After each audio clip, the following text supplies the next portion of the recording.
Hi, my name is Roland Legg. I'm a diaconal minister in the United Church of Canada.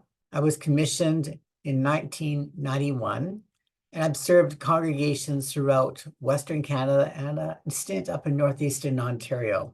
I grew up in Vancouver on the West Coast. I studied for 4 years in Toronto. And then I've experienced small communities in Alberta, Saskatchewan, Manitoba, and again, Northeastern Ontario. I'm excited to be with you and wanting to share with you the power of the Enneagram combined with coaching. I've found the Enneagram really, really helpful in helping me to find my place in this world. It's helped me to discern what I need to be about in life. It's helped me to explore my vocation. It's helped me to accept myself as I am. It's helped me to deal with anxiety and being nervous and fearful. It's helped me to find my courage and my strength. And I'm hoping that maybe, just maybe, the Enneagram might be a great and useful tool for you. So in this series on the through the St. Andrew's Lifelong Learning Pathway, first series is all going to be around introducing you the 9 types of the Enneagram. Today, we're going to focus on Enneagram Type 8, the Challenger. And why are we starting with Type 8? Well, it's because we're going to start with the types in the body center. So if you're in the body center, it just means that when you experience something, that's where you're going to experience it first, is in your body. And it happens so quick, most of us aren't even aware that it's happening there before our heart center or our head center. Doesn't mean you're really good at it. It just means that's where it happens. You can still really have the great ability to ignore it. And the other thing is to realize is that people believe, as a lot of teachers say, that if you want to get grounded, always start with your body. And a good way to do that is just through some simple deep breathing. As soon as you get your body grounded, as soon as you're aware of the sensations of your body, then you just naturally, your heart opens up and you start to become aware of your feelings, your emotions, and your yearnings for life. Is it you are meant to be doing in this world? Who are you yearning to meet and who you are yearning to connect with? And when your heart opens up, then your mind will start to quiet down. And we need all these 3 ways to connect with something greater than us. Whether you call that God, spirit, oneness, the universe, doesn't really matter.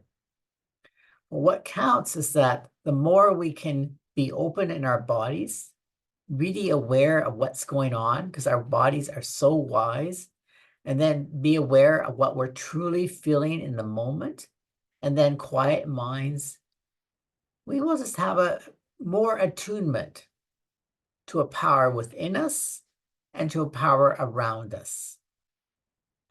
And we're able to do that. We are just more present. Now, no human can be present all the time. But when you're present, it just means you can just be totally aware of what's going on in the moment. And when you have that openness, and when you're open and present in that moment, you have the ability to make the best decisions possible because you're not focused anywhere else.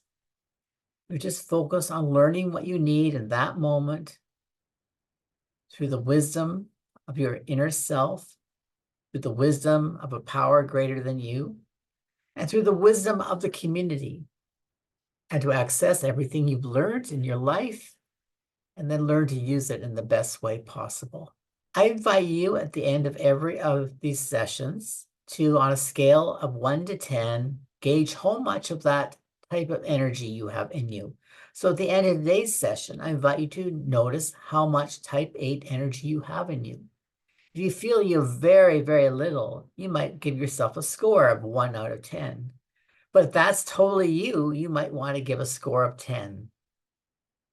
And then for many of us, we'll be somewhere in between. Often, if we just try and reflect for a moment or get as present as we can, whatever number comes to our mind is often very, very accurate. And then at the very end of these series, all the 9 types, you can see which are your top 3. And I'm happy to talk to you about it. I'm happy to offer you one-on-one coaching. I'm also happy to offer suggestions of books and places to start your journey towards discerning what Enneagram type do you reside at when you're under stress. But also just a reminder, you are far more than your Enneagram type. Your Enneagram type just shows you where you go to when you're under stress. And then it can be very helpful to discover what Enneagram type are you the weakest in. And this all gives you some clues of what you should be focusing on. What do you need to be focusing on to learn, to get healthier, to be more confident, to have a better sense of yourself, to find your vocation, to find joy in your life? If you really want to get something out of the Enneagram, you need to commit to it. Because if all you're doing is just discerning your type, you won't get very far. But if you use this as a tool of transformation, it can really help you to uncover the true you and help you to let go of negative thoughts that you often tell about yourself that have no truth to you, open you up to possibilities, get you beyond all those negative thoughts, get you beyond all those negative beliefs, and get you really believing that your dreams can come true, but you have to work hard at it. But the Enneagram frees you up to do this. So welcome to this journey of transformation. And please, anywhere along the way, you will find access to my email address, my website, and I'm happy to talk to you individually too.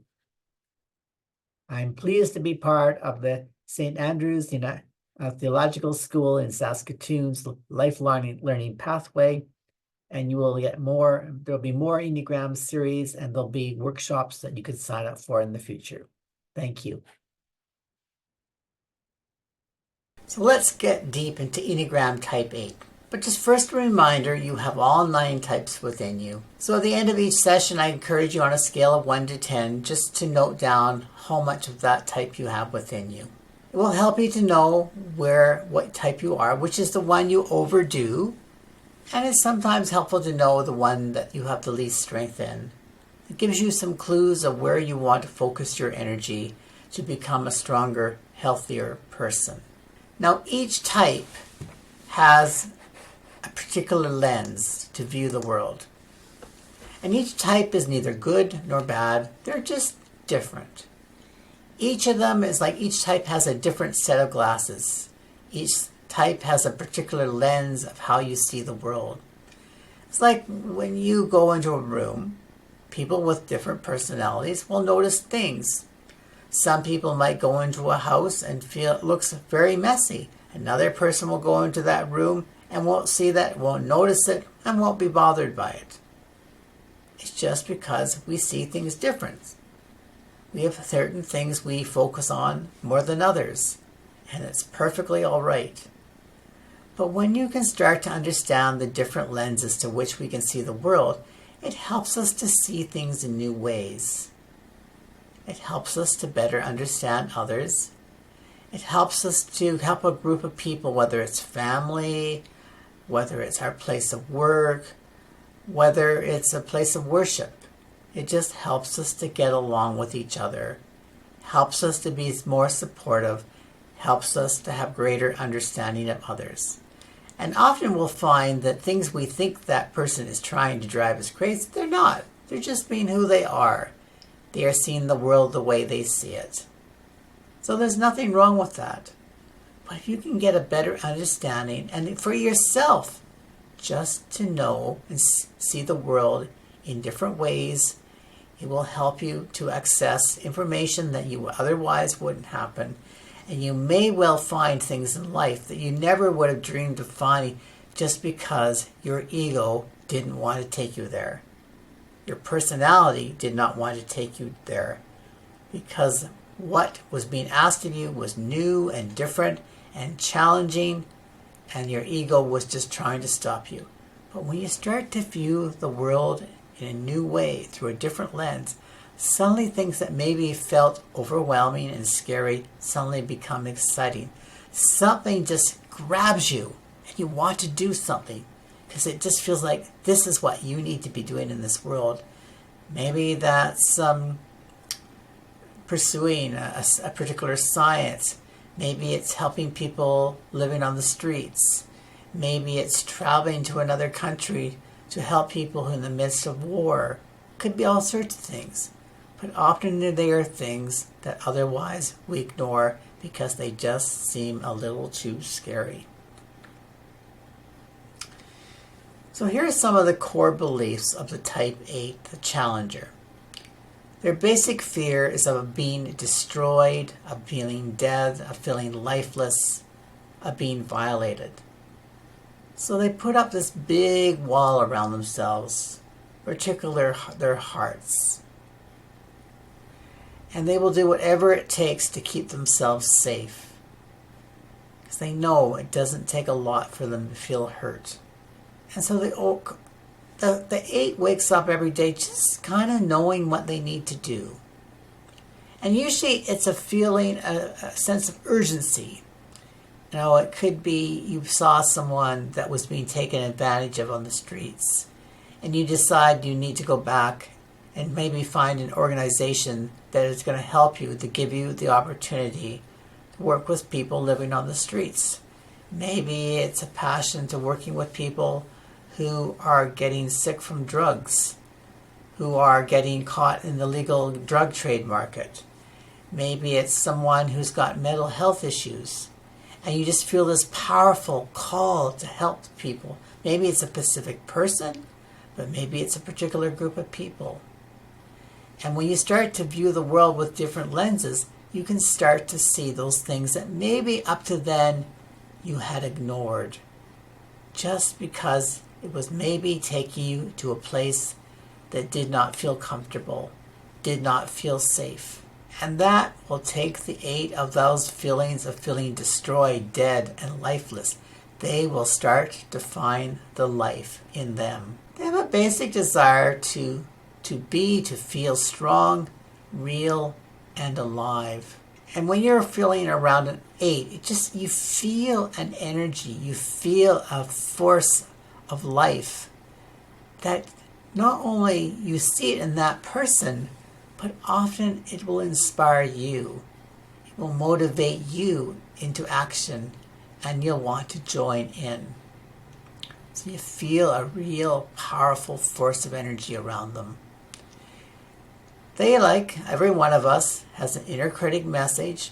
And I've said that before, is that it's that part of you that wants to keep you safe by keeping you to what you already know. But when you can get clear, and when the 8 can learn to notice when their inner critic is in action, they can choose to have a conversation with this part of yourself and insist and help the inner critic to trust that you as an adult now can make your own choices. And while this may seem scary, this is really important for you to do. And maybe you can invite that part of you to use its energy in a positive way by encouraging you to move ahead with what you're feeling called to do. The sense of the self of the Type 8 is I'm strong, in control, and self-reliant. Yeah, that's a great thing to feel, but you're not going to feel that every day. But anytime the 8 tries to force that sense of self, force himself to feel strong and in control and self-reliant, that's going to get them in trouble. The 8 needs to learn, like any other type, needs to learn to be vulnerable, needs to learn to share their emotions, and needs to learn to be okay with it. Some days it's going to be tough. Some days you're not going to be in control, because there's so much in our world that we cannot control. And it's learning that wisdom to try to influence things we can change and let go of the things we can't change. I, for one, find that really hard, but I think it's really important. The mentality of the 8 is often a hard and unjust world. So it's this sense I have to get up and fight every day, fight every injustice, fight every time someone is hurt or taken advantage of. Another one, the 8 sort of is told, or they just sort of discover it within themselves that they don't think it's just not safe to be soft and vulnerable. But that's, in the end, what makes the 8 very strong, is when they are able to find that soft spot with them, when they are able to be vulnerable. And that helps them to really know what they need to be doing in this world.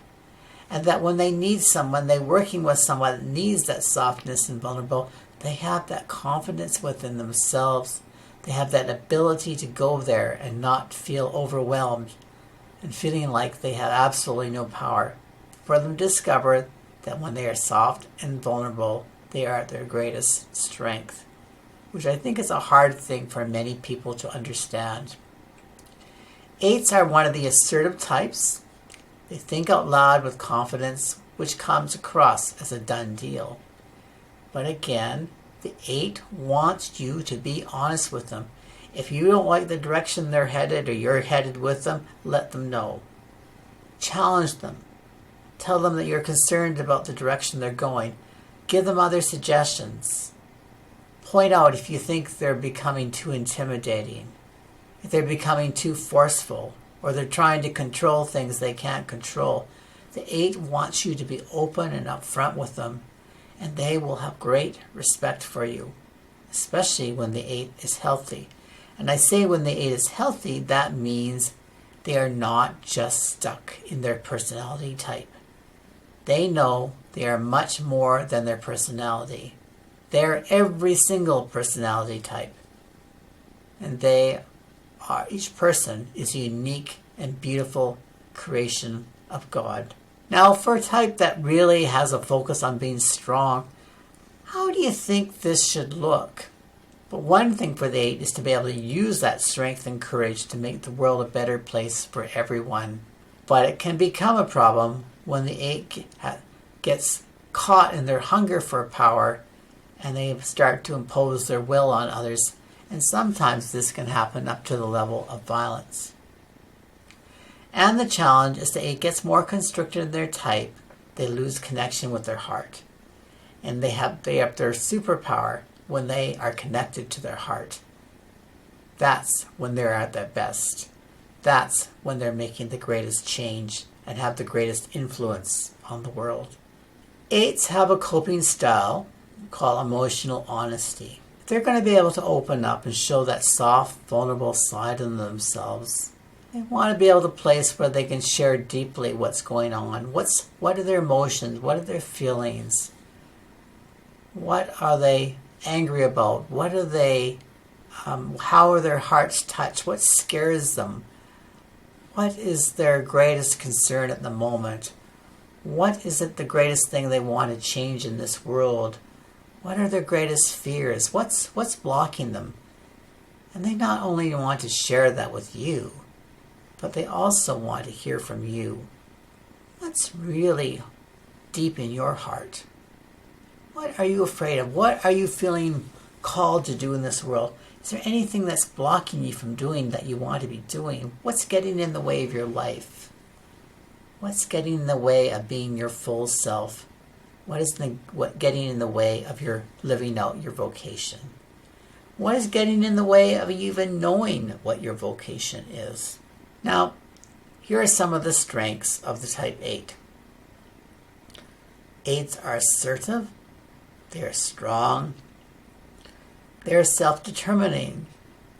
They are decisive. They are visionary. They are natural leaders. And people look up to them. Now, as I started doing this work on the Enneagram a number of years ago, I started to recognize that I was often intimidated by type 8s. Then I've had the privilege of getting to know more and more assertive types. And what I discovered about the type 8 is that when you get to know them, when they start to show what's really going on deep inside them, you find that it's kind of like they're a big teddy bear. Yeah, they can be kind of scary at sometimes because they come out loud. They tell you exactly what they think. They're not afraid to tell you when things aren't going or if you've done something they don't like. But when you show that strength back to them, when you're really honest with them, when you're able to challenge them, they will have great, great respect for you. And they will look up to you too. We are facing so many challenges in our world today. And we need the 8 energy to bring hope to the world. We need the 8 energy to transform it, to make some very big changes that we need to make, given we're facing climate change, given we're continuing to have huge wars around the world. There's a growing fear of people who are different, increasing racism, all sorts of problems. But 8s, at their best, are the very people who are going to help us to lead us out of this lethargy, this stuckness, and this fear and this violence. The important thing again for the 8 is to keep their hearts open. And for the 8 to remember that anytime they're starting to feel scared, just take some time to really help yourself to get connected to your heart. What are your emotions? What are your feelings? To notice the difference what you think you should be feeling and what you actually are feeling. And help you to sense what are you yearning. And then finding people that you can trust that will allow you, encourage you to be vulnerable and soft. And then you will truly find incredible strength through your own vulnerability. And people will start to see even more of the amazing person you are. So at the best for the type 8 is they inspire and energize others. They are big-hearted, as I've said before. They transcend need for control. They are courageous, straightforward, and honest. They support, empower, and protect those close to them. They will uphold just causes. And they will get all the enjoyment they can possibly get out of life. So all the weakness of their types becomes strengths. 8s become good at inviting others to join them in their work. 8s start to learn they don't need to guess what they are thinking. You don't even need to guess what they are thinking. They never hold grudges. Type 8s have an immense amount of energy, and when 8s are at their best, they don't expect everyone else to have the same energy. They love to help people, especially people who are struggling in life because of no fault of their own. And they feel they have so much to do in so little time. They just want to make it happen. They want to be out in the world, and they will invite others to join them, even though it might slow them down a bit, but they know deep down it's going to even be more powerful when others join in. And they are kind of like bulls in a china shop. And they never intend to break any china, but that's just part of who they are. It just happens. But it just comes out in their urgency to make a difference in this world.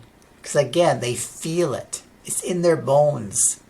They don't have to sit there and think about it. They just know deep inside themselves. But 8s do not want to. And this is when the 8 is more stuck in their personality. They don't want to feel weak or vulnerable.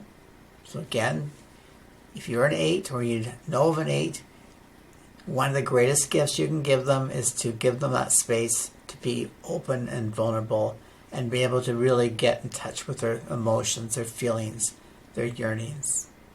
They don't want to feel dependent on others, so it can be a big deal for an 8 to ask for help, to ask for support. They don't like to have their authority questioned because that gets in the way of doing what they feel called to do. It's like when they know what needs to be done, it should have happened yesterday. They don't feel like being out of control. And again, that's a reminder in the great prayer of having the courage to change what we can and let go of what we have no control over. And it's really hurtful for an 8 to feel that they are losing the backing of others. It feels really good when they know they have others behind them to know when they have others who are supporting and encouraging them. That hurts when someone feels like someone is just letting them go, abandoning them. So how to get along with me? Well, stand up for yourself and me. As I said before, they will really respect you when you stand up for yourself. They don't intend to intimidate you, it just kind of happens. So speak your piece. Let them know if you think you're on the wrong track. Or let them know if you're trying to help them, but they're just trying to force you at a pace you cannot handle. Speak your truth. Speak your piece. And know that when they're best, they will be very respectful of you. Just be confident and strong and direct. Be really clear. You don't need to judge another person, but if you can say very clearly what you want to change, how you want to make a difference, what makes you happy, what makes you sad, what got you angry, just be very clear using I statements, and the 8 will listen to you. Please don't gossip about them or betray their trust. That is the most hurtful thing for them. And I've said before, be vulnerable and share your feelings, because that will encourage them to do the same. And see and acknowledge the tender and vulnerable side in them, and they will show that and acknowledge that within you. Give me space to be alone. Don't crowd me. Don't force me into things I'm not ready to do. Give them time to reflect, to think, to get in touch with their feelings. And while they may often speak assertively, please don't assume they're maybe loud, they're strong voice. So that's not often a personal attack. Acknowledge the contributions the 8 makes, but don't flatter them. That just gets to be a little too much. Because the 8 says, I just do it because I know I need to do it. And when the 8 says, when I scream, curse, and stomp around, try to remember that's just the way I am.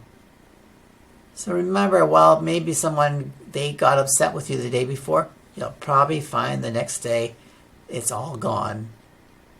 And they might even apologize and say, because it's often they don't even realize they're doing that. It just happens. The one thing is, you generally don't have to guess what an 8 is thinking. So let's move into some helpful tips. One way for the 8 to tell if they're feeling very healthy is that start by just noticing the tone or volume of the voice. And this is something we can all learn from. A deeper voice shows you are grounded. And if you're not grounded, ask yourself, well, why are you feeling threatened? Ask yourself if this is true. Because usually if you're not grounded, something is bothering you, something is upsetting you.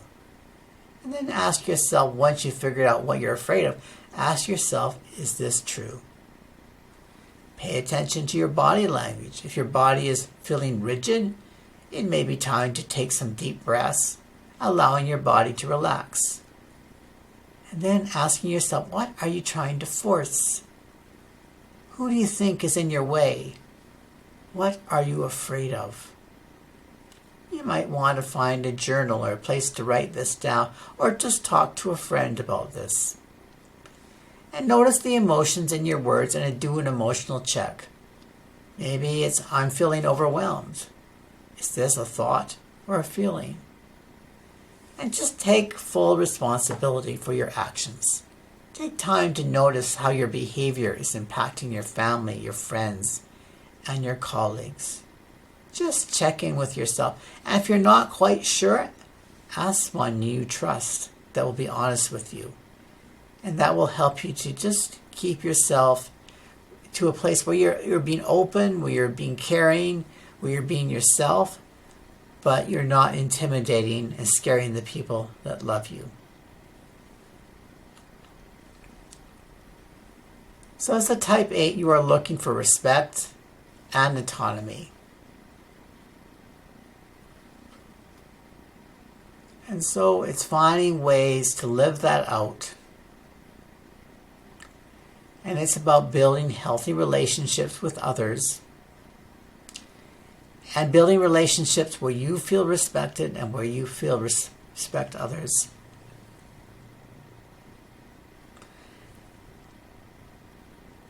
And so it's finding that balance, that reciprocity in your friendships, in your business colleagues, in ways that honor who you are, honor how you see the world, how you function in this world, but that we're open to learning from others, and that we're able to respect others who act differently and seem different than ourselves. So just some things that eights would probably never do. They probably wouldn't eliminate all swearing. And when someone disagrees with what is being said but chooses not to express their opinion, that's probably unlikely. They aren't likely to resign from a role as president of a company because they believe someone else could do a better job. They probably wouldn't participate in a tennis match without exerting effort and emerge as the winner. And they probably wouldn't always say, fine, let's do it your way. Now we're on to positive things to say to yourself if you identify as type 8, or whether or not you just can honor the type 8 energy in you. We can all benefit from these. The first one is, I will show my soft and loving side to those I trust.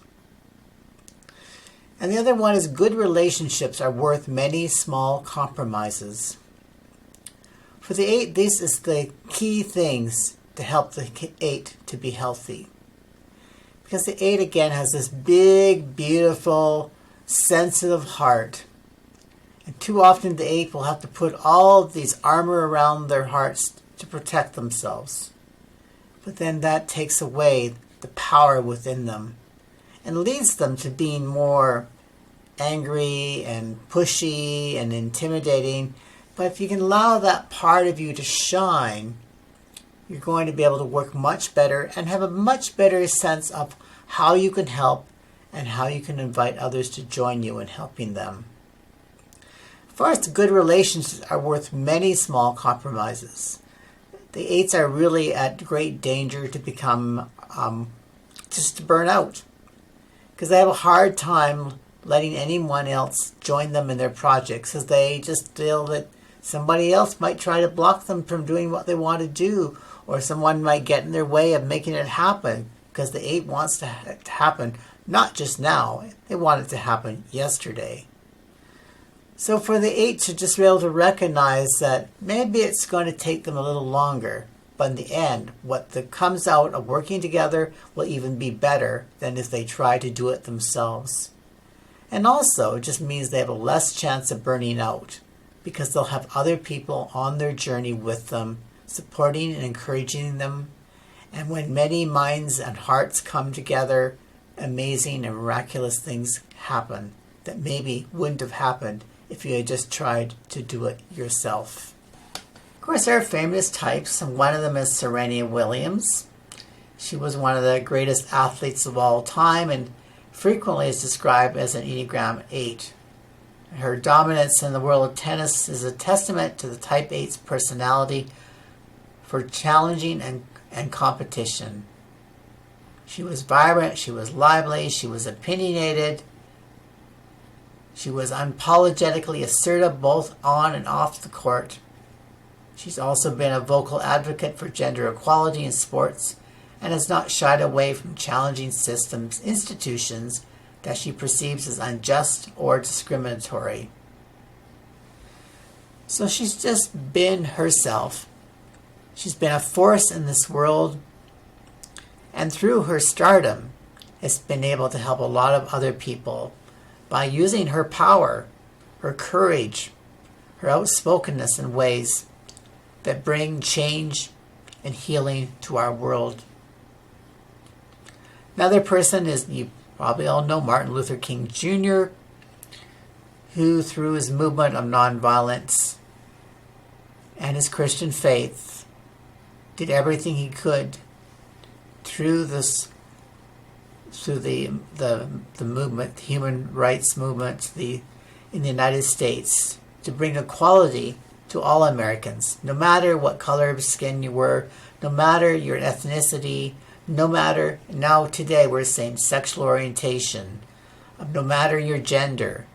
Martin Luther King Jr. was calling Americans to come together and really respect each other and provide opportunities for every American, that no one would have a more advantage than another person just because they're different, just because of the color of their skin. And of course he got killed for that. But he was not afraid to speak out, be himself, and say what needed to be said, even though he was putting his life at great risk. Here's Queen Latifah. Queen Latifah has leveraged her fan as a musician and a TV personality to raise significant funds for over a dozen charities, including charities that benefit vulnerable and disadvantaged children and elderly people. She used her power to do that. We give thanks for all of them. We give thanks for Serena Williams in being a force of change in this world. We do the same for Martin Luther King Jr. and for Queen Latifah. And they found their vocation, not just whether they were singing or whether they were a passionate minister working for social justice, or whether they were a great tennis star. They brought it well beyond those things into the whole world, bringing social justice and change in whatever way they could, making the world a little bit better each time they acted. Now we're coming to the end of point 8 on the Enneagram diagram. So just say, if this is interesting you, I encourage you to watch the following videos. We're going to be going through all 9 Enneagram types. So in our next video will be Enneagram type 9.